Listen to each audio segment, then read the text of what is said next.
Assalamualaikum warahmatullahi wabarakatuh. Selamat datang para mahasiswaku semua. Kali ini kita bertemu di minggu ke-6 landasan biokimia untuk topik landasan seluler.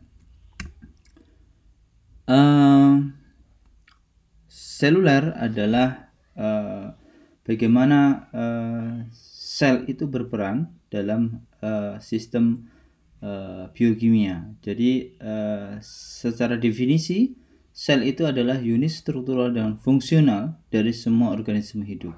Artinya secara struktural setiap sel itu memiliki fungsi-fungsi tertentu, sehingga fungsi-fungsi itu memberikan konsep yang khas di keilmuan biokimia. Di alam ada dua sel yang cukup penting, yaitu sel prokariot dan sel eukariot. Bedanya apa? Sel prokariot dan eukariot. Di prokariot itu tidak ada nukleus gitu, tapi dia disebut dengan nukleoid. Itu ada di yang tergabung langsung ke dalam satu bagian. Sementara kalau di sel eukariot itu terdapat membran nukleus, kemudian ada bagian-bagian lain yang kompartementasinya cukup lebih kompleks dibandingkan dengan sel prokariot. Contoh sel prokariot misalnya adalah sel bakteri dan arkai. Contoh sel eukariot itu adalah misalnya protista, fungi, tumbuhan, dan hewan. Dan secara umum kedua sel ini memiliki fungsi yang sama. Yang membedakan adalah ada kompartementasi yang kompleks di sel eukariot.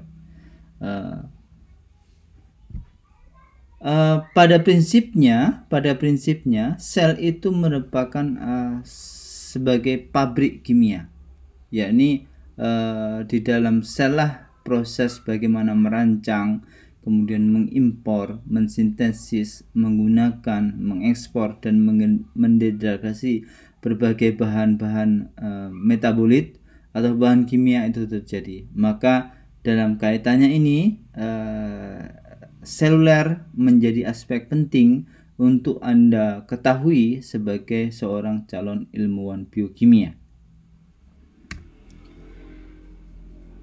Dalam metabolisme baik itu sintesis ataupun degradasi, terdapat kompartementasi sehingga proses metabolisme itu dapat terjadi. Misalnya metabolisme glikolisis misalnya. Glikolisis itu terjadi di sitosol. Sementara siklus Krebs misalnya atau fosforilasi oksidatif itu terjadi di mitokondria. Hal itu mengindikasikan bahwa secara seluler menjadi hal yang bagian penting dari sebuah konsep keilmuan di biokimia. Metabolisme menjadi ciri semua kehidupan seluler, baik prokariot dan eukariot. Misalnya kita asumsikan di prokariot. Di prokariot makanan dalam bentuk protein, lipid, karbohidrat itu dicerna sehingga diproses di metabolisme yang nanti hasilnya di katabolisme pathway. Itu adalah bagaimana menghasilkan energi. Jadi ada proses degradasi di situ.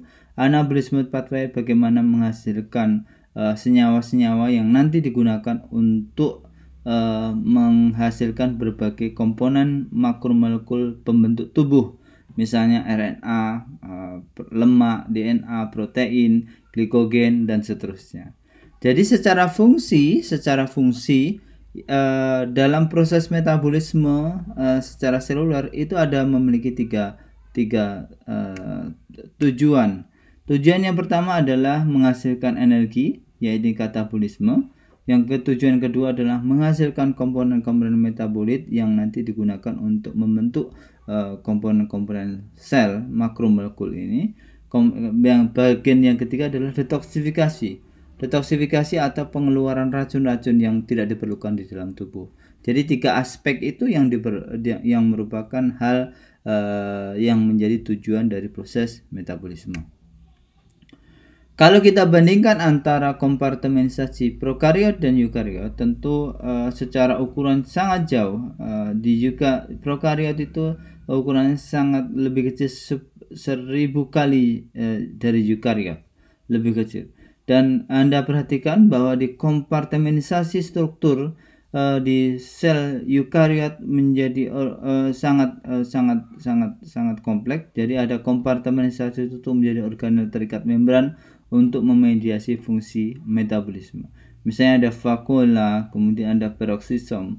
Di sini ada nukleus, kemudian di sini ada kromatin, di sini ada retikulum endoplasma, kemudian di sini ada dipisah oleh berbagai membran, mitokondria, kemudian dan seterusnya. Di sini ada kompartementasi yang dipisah oleh membran yang menjadi pembeda dibandingkan prokariot. Sementara kalau prokariot Anda lihat begini ya, cukup sederhana, ada flagel, ada kapsul, dan seterusnya. Nah, ini yang menjadi pembeda sel prokariot dan eukariot. Di dalam sel eukariot ada mesin metabolisme yang ada memungkinkan untuk pembangunan struktur organel yang terikat membran yang membantu membagi fungsi seluler. Oleh karena itu, organel dapat dianggap sebagai organ kecil di dalam sel yang memiliki fungsi seluler terpisah. Gitu ya. Jadi ada organel-organel misalnya Golgi, badan Golgi, kemudian ada nukleus gitu ya. Nukleus, ada peroksisom, membran sel, ribosom, tentunya memiliki fungsi-fungsi tersendiri. Ribosom misalnya untuk sintesis protein, kemudian mitokondria misalnya untuk pembentukan energi, sitosol misalnya untuk proses-proses metabolisme glikolisis, retikulum endoplasma, kemudian yang tidak terikat ribosom, lipid droplet, dan seterusnya. Dan ini memiliki kompartementasi sehingga memiliki fungsi-fungsi tertentu. Baik, DNA dan cetak biru kehidupan. Jadi di dalam sel manusia di situ ada DNA. DNA itu terdapat dua tempat. Yang pertama adalah DNA mitokondria, yang kedua adalah DNA dari nukleus. Dan DNA inilah yang berfungsi sebagai cetak biru kehidupan yang nanti artinya memiliki gen yang diturunkan. Dan ini menjadi fungsi dari nukleus dan juga mitokondria. Ini menjadi hal bagaimana suatu genetik itu diekspresikan atau suatu enzim itu bagaimana dibentuk atau protein itu bagaimana dibentuk dalam tubuh yang disandikan oleh berbagai DNA yang ada di mitokondria dan juga ada di nukleus. Bedanya apa mitokondria dan nukleus? Mitokondria dalam bentuk sirkular, kalau nukleus dalam bentuk rantai lurus begitu ya, rantai lurus. Yang nanti intinya keduanya adalah yang berfungsi untuk heritas kehidupan, transfer genetiknya.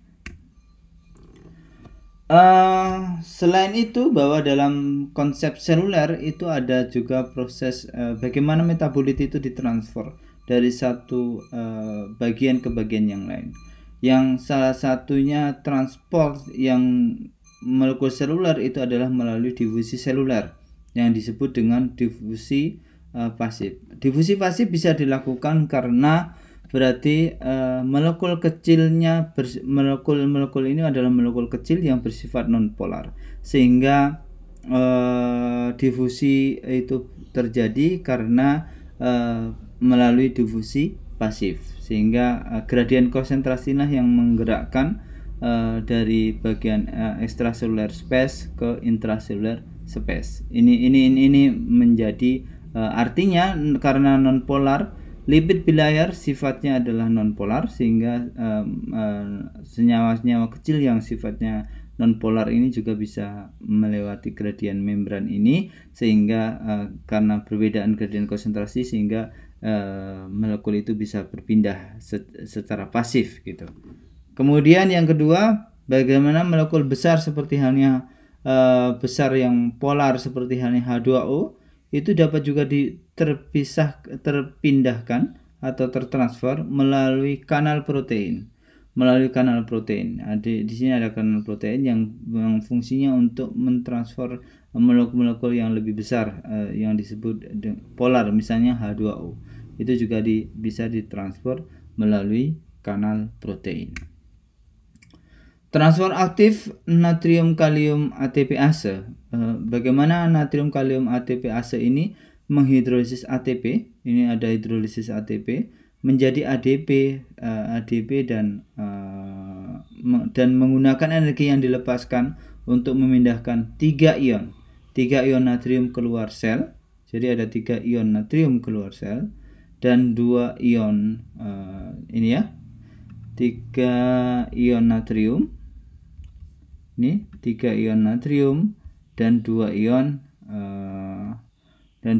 kalium ke dalam sel, ya, ke dalam sel. Ini ke sini 3 ion, ini ke sini 2 ion. Ini transfer aktif natrium kalium ATPase. Sistem transfer juga dapat dilakukan melalui sistem transfer uniport, simport, dan juga antiport. Ini sistem transfer aktif lainnya yang dapat menggunakan energi dari gradien kimiawi untuk memindahkan molekul lain ke arah yang sama. Ini dikenal juga sebagai transfer aktif sekunder. Jadi transfer aktif sekunder adalah simport, Na+ dan glukosa, ya, Na+ dan glukosa.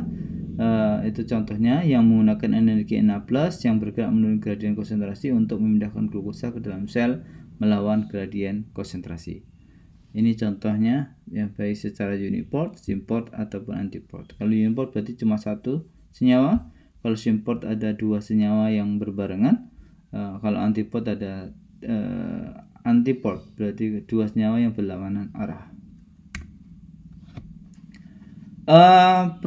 Bagaimana proses ini tentunya menjadi penting bahwa proses metabolit ini bagaimana mempertahankan pH dalam sistem sel, karena pH itu menjadi sangat penting dalam sel, karena pH yang berubah itu akan memengaruhi sistem dalam sel.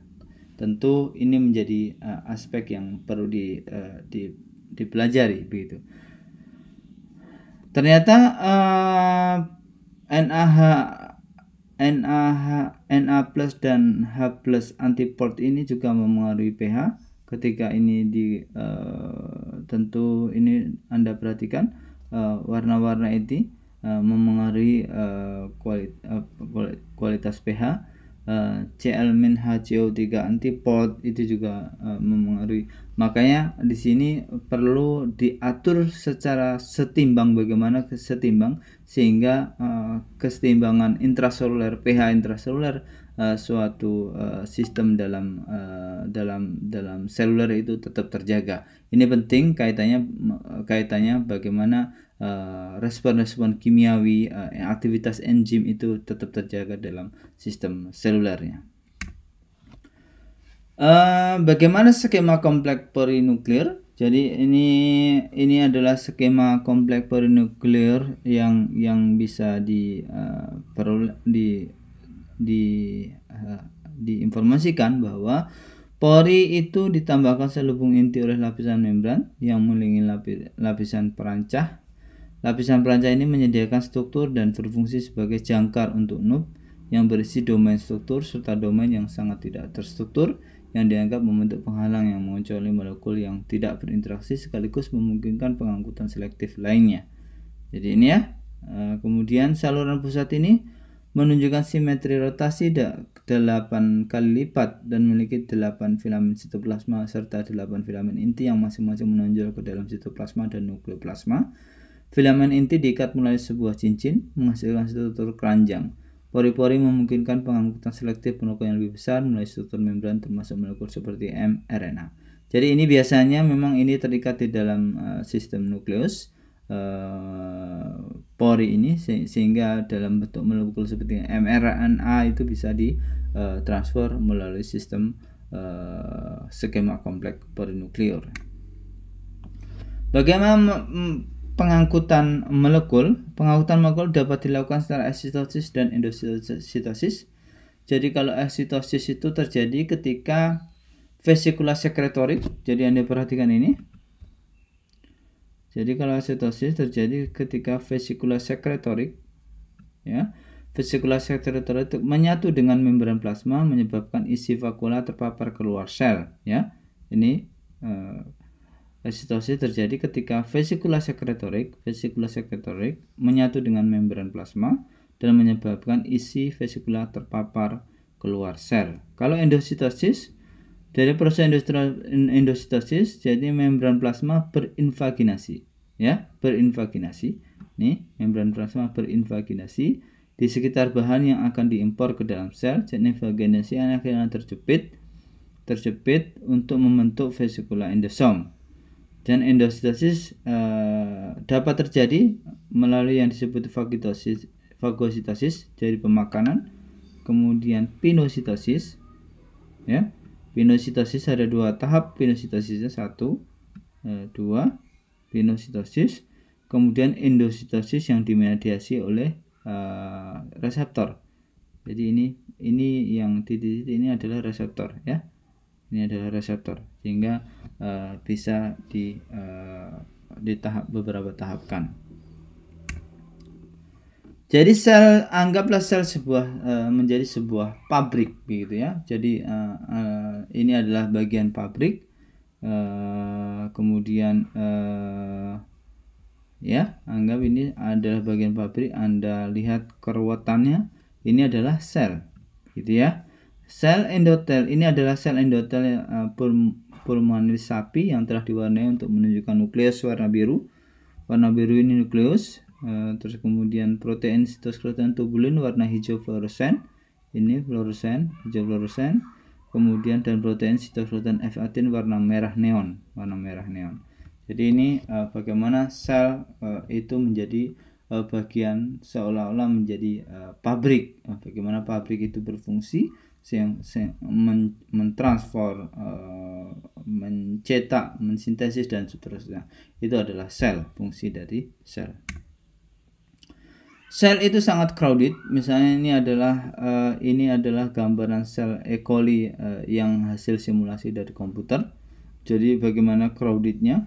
Data menggunakan 50 jenis makromolekul dan 1008 molekul tunggal yang melimpah di sitoplasma E. coli. RNA warna hijau dan kuning ini ditunjukkan dengan warna hijau dan kuning. Jadi sangat kompleks sekali. Ini satu sitoplasma E. coli yang coba disimulasikan dengan menggunakan komputer. Sel adalah tempat yang luar biasa penuh sesak. Jadi secara ini penuh sesak sehingga sel luar biasa berfungsinya, gitu. Dan yang menjadi pertanyaan sekarang adalah bagaimana sih sebenarnya substruktur di dalam sel? Sel itu membentuk substruktur subseluler lagi, sehingga itu menjadi secara hipotesis ternyata hal itu dapat terjadi karena ada rakit lipid.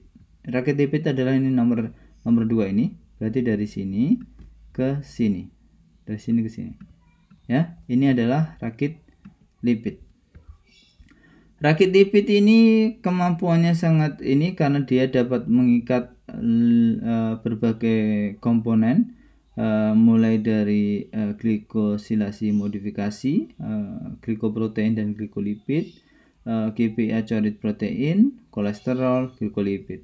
Sehingga ini memungkinkan di sini berinvaginasi membentuk substruktur di dalam sel, gitu.